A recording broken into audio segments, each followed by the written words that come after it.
not everybody does this, Steve. So in many ways, you're unique. Can you give us just a little bit of insight into, what attracted you to building these machines and the sort of lifestyle that you've been living? Well, that's a complex question. Usually, when people ask questions on TV, the guests have a quick answer. So let's see if I can. I've enjoyed making things all my life. Mm-hmm. I'm 70, newly retired, more or less, and I had occasion to be home a lot in the last couple of years. So I had a good excuse to, buy some tools and go in the direction I wanted to.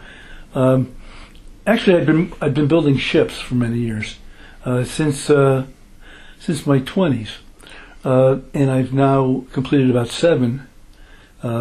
Each one has taken a long time, but ships don't do anything. These ships don't even go in the water. They just sit there behind a plastic case. And I have a grandson. He's going to be, he's about 2.5 now. And I got the idea that I could get a head start on making some wooden toys for him. So I concentrated on doing that for about 2 years. And after a while I thought, well, that's all right. You could buy these toys. So I thought, let's make some marble things with marbles in them. So I started out with some small marbles, and then larger marbles, and then colored marbles about 1 inch in diameter. Ultimately, I figured out how to put some small motors into these devices, and after that, I started making weird contraptions with no particular focus on style. I felt I could just put things together the way I feel like doing them freeform, and I guess the idea is that they work mechanically. And some of these things I've spent a lot of time trying to work out these fine details of making them work correctly without actually designing them properly. How do you know when they're working correctly? Well, the marble does not get stuck in the trough, or the thing that's lifted does not go haywire and all the marbles fall out, okay. Or there's no log jam. Mental picture of how it should work. Yeah, so that's the basic, the beginning, and then the materials kind of come themselves. I have a lot of stuff around, or I might do a walkthrough at Home Depot and see, what a marble will roll on or through, and the salespeople will say, you can't put those things together, but I don't. But that's because they don't know that I'm not building anything. So, for example, if you have 3 or 4 different kinds of conduit, one is for plumbing, one is for electrical. There's metal and 2 kinds of plastic, and if you have several different kinds of tubing in your cart, somebody will say, code doesn't allow you to put those together. What are you doing? And then they don't really want to know. But I have downstairs. I have a couple of marble machines that I spend most of my time on, and one is not motorized, but it has a lot of pathways where marbles roll around. Is that the big green one downstairs? Yeah, and I spent so much time on it so that the marbles would not get stuck. Mm. Every time you shifted the device or you reinforced another part, the level would change, and then they wouldn't flow anymore. So that's a gravity machine, and there are several other marble devices around here. We could, I hope to show you a couple. Okay. I mentioned that there were magnets.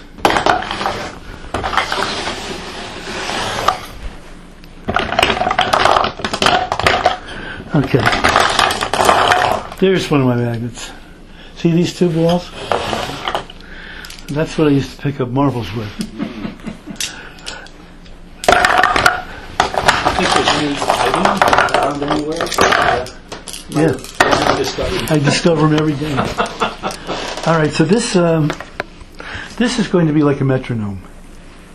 The idea is that the marbles will go down slowly, one at a time.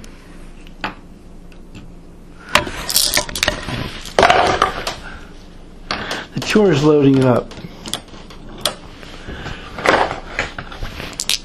I'm not sure why I built these. I built about 4 of them. That same machine? Yeah, one was for big marbles. Each one is different. But the same design? Well, the same end result. Same Because I'm going to show you another one Oh, okay. that I built in the living room. Okay. All right, so this is there's a piece that's balanced here, it's like a seesaw, and there's a little one-way. Well, there's a little piston here, which works with the gravity. If I move this piece of wood, then this will be free to go up and down.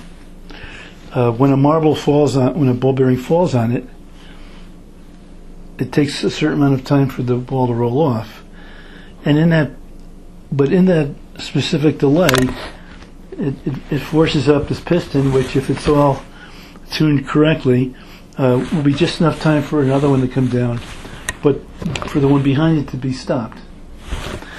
So let's see if when I move this, now it might, the first one might not work, but eventually it comes to a certain rhythm. Let's see. Good.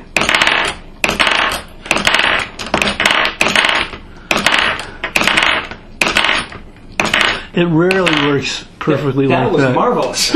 Marvelous. In fact, this That was marvelous. It takes so many hours to tune to make it work. Are those chopsticks on the seesaw there?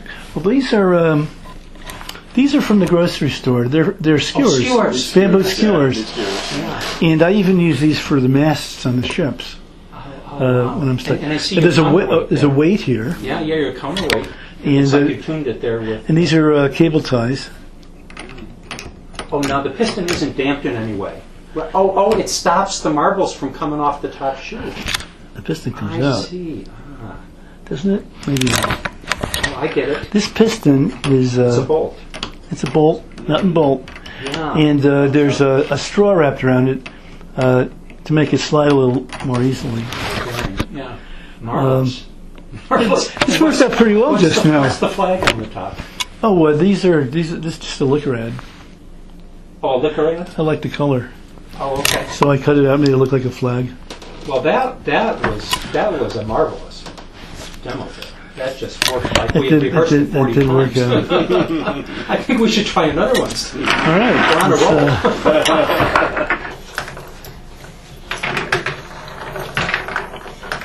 So walk on over there and explain this to us. Okay. How's this? Okay. There are some published devices called marble elevators, which are quite elegant, and they lift the marbles up a particular height, maybe half a foot. And in my year-long search to raise marbles up in the air, I try to duplicate 2 of them. One's in the living room. Oops, that got stuck. Now it's going to go off. It's gonna fail pretty soon How do you know? because it's starting to stick over here. Oh, So that's part of the process of tuning it up to keep it clean and to sand it and to adjust the balance. See, there's a couple of pulleys there. There's a pulley here. There's a pulley behind the device, and it stays in balance for quite a while until it doesn't. Okay. All right. So this is an elevator, and I can't say it's totally original, except my design is totally original because I made it out of shims, which are triangular pieces of wood at an angle. I'm gonna take this out and show you how it's made. Let's try to get that off of here. Just in time, I would say. Those look like bigger marbles. They are. They're bigger marbles. This is, as you can see, it's made out of shims. And you put them all together and you push them over just a little bit. And then you glue it. And then you have these surfaces. And that's pretty much all there is to it. Right, here's another gadget for my grandson Oscar when he's old enough. This is another kind of marble elevator. I got the inspiration from somebody else who did a nice job, but they didn't do it like this. The limiting height is the weight of the ball bearings. Ultimately, if the column is too high, they will break out, and the mechanism wouldn't be that hardy. But for 6 inches, or 7 inches, it's not a bad mechanism. Like I say, I wanted it to go as high as the the elevators that we showed before, the 6 or 7 feet. There's a motor in back, which same kind of motor, a DC gear motor. These motors are made with a motor and a worm reduction gear, and they're sold at a specific speed. So that's coupled to this wooden wheel, which has the kind of groove that will cut the marble here, will cut the ball bearing here, but will release it here out of the same groove. And that's the trick. Now I do have a screw here which adjusts the width of this little passage, which makes all the difference. Now the height is such that this will come down, and it only takes the weight of 1 or 2 balls for gravity to shove it in here. Now the idea here was, this was my daughter and my daughter-in-law would be watching Oscar, and they would be making announcements as to what Oscar was doing. And they were called the town criers. Is this Oscar from Sesame Street? Oscar is my grandson. Oh, Oscar, your grandson. And we had something called Oscarville, and this was the communication center. There was a little sign that said communication center, and these are presumably sisters and brother birds over here. Now we can change the speed. You'll see that one is a different speed than the other. We can slow them down. But it was fun, not only combining this motor, but a speed control as well. Did you make the birds too? I made the birds. The piston, which is the bamboo stirrer, goes down through this tube, and there's a flat part which meets a cam, an oval disc, which goes at different positions, much as the one on that marble machine does. So that's the mechanism there. So speed it up a little bit. All right. Let's get these birds singing.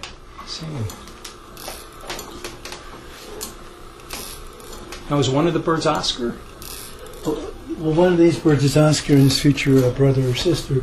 But this is Marissa. Oh, Marissa. And okay. this is Nicole. Okay. And we call them Mo and Co. Okay. And they watch over Oscar very carefully. Oh, very nice. And they tell you just what you're allowed to do with him. All right. And so from the side, might be interesting. So, Steve, this is your masterpiece. This is my masterpiece, and this I worked on forever. Forever meaning like a year? Year, 2 years, maybe more. I had a lot of time, and I would work during the night on it. It started down here. It's a very simple piece. And I added this, I don't know if you can see the catapult. This is a catapult. And it's made to launch ball bearings up to this level. It was the first attempt to raise marbles a level. They go up there, and they used to go down this direction. They do more or less the same thing now. It's a double action catapult. It's got a thing in back. The balls collect in there from this pathway here, if it's down, and then you used to be able to push it along its way. So the idea is that it goes in the back, goes around, it's over there, and it follows a path. There's several paths. Let's forget the catapult for now. Let's put that at rest so it doesn't interfere. And there's a normal behavior. Let me use that. This is a preferred entry point. Then there's a switch, like on that other machine upstairs. It can go this direction, this direction. If it goes in this direction, it goes down this way. Otherwise, it goes behind. If it goes down this way, there's another switch. And it can either go this way or this way. It could go here, there's another switch. And I don't know if it still goes in two directions now, but it once went in two places, through this bell and through another bell, or it can go down this way, through this truck, through a hole in the truck, and down that tube. This is where we once had one of those pendulum devices. So that was pretty cute when it was there. Now it's a little more compact so that I could move it around, maybe on a pallet or even put it away. Alright, I'm going to start loading it up. And you'll see the ball bearings diverge in two directions here. If I dusted it. It's one possibility. It's another possibility.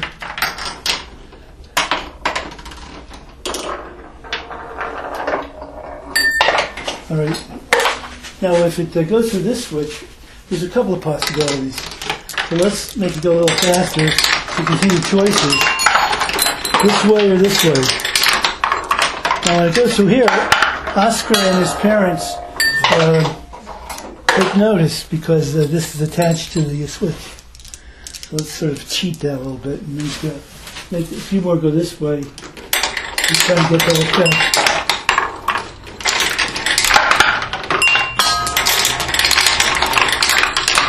And it should be alternating. So let's load up a bunch here and just see what happens. There we go.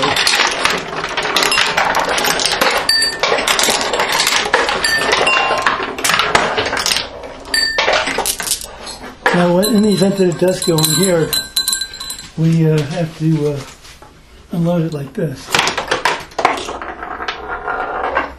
And I would prefer that it stay in this position for now. But that's one of the alternative paths. Try this again.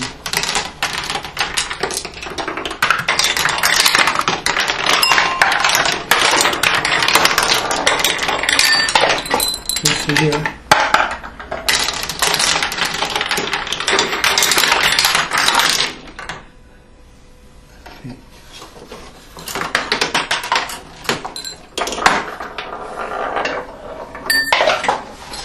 Of course, down here, when it reaches here, it has two choices. It goes left or right, depending on this thing. And the idea is just to make Oscar and his parents move. This switch is just Oscar when he was really little. And it goes back and forth as well when it's not dusty. Let's try it.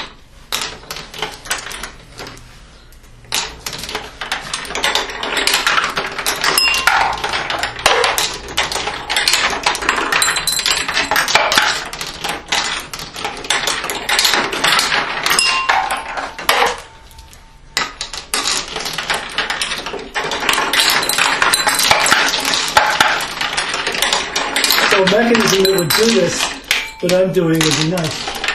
And we actually have one, which is on the table over there.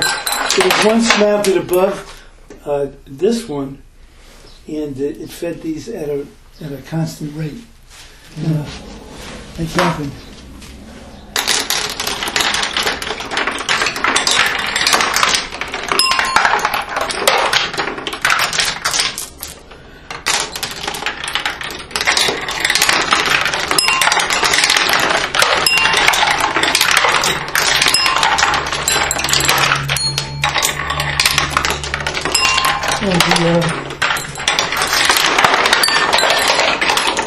Do you learn to be handy from your father or something? Yeah, was he handy? No, my father wasn't handy. He was not handy. Oh. No, but the people who worked for him were handy. And they would spend time with me in the summers because he was a fuel dealer, and there was no fuel sold in the summertime. He would keep them on board, and they would work around the house, and they would show me how to do things. Plus, we lived in the kind of neighborhood where everybody was blue-collar worker and in construction, and the kids and their parents were always doing stuff mechanically. So even though it was culturally slightly unlike my cultural background and my father's abilities, it just was irresistible. So I wanted to be a carpenter, and then I wanted to be an electrician, and everybody insisted I be a dentist, or at least go to medical school, and then I could do what I wanted after all that. So I didn't go to medical school, but I did get an advanced degree in science, and just kept up my mechanical interest all these years. What kept me busy most of the time was the ships. So starting in my late 20s, I started building ships. Starting with that one, there's a picture of me young with this ship almost finished over there. And after that I built 7 more. And they took a lot of time. A couple of them took 10 years apiece. The second one I built was the Cuddy Sark, and I bought the kit for that in 1979. I worked at it until Michael was born in the early 80s. Put it away for 14 years, and then when he was that age, 14, I resumed working on it for another couple of years. And I would say an elapsed time of 20 years passed before I got that together. So that's promise to him. Built a couple more after that. I spent at least 5 years on that one, the Berlin. The latest one was that one, Le Couronne. And I'm not able to do the very fine rigging for the sails now, so I'm going to leave it that way. It's picturesque enough. And the kind of rigging that it should have is on some of the other models. Particularly the first one, which was not a very glamorous model. It was Captain Cook's ship, but the Endeavour. And I chose it. It was a scientific ship, not a military ship. It's a totally simple ship, but it gave me the opportunity to do some rigging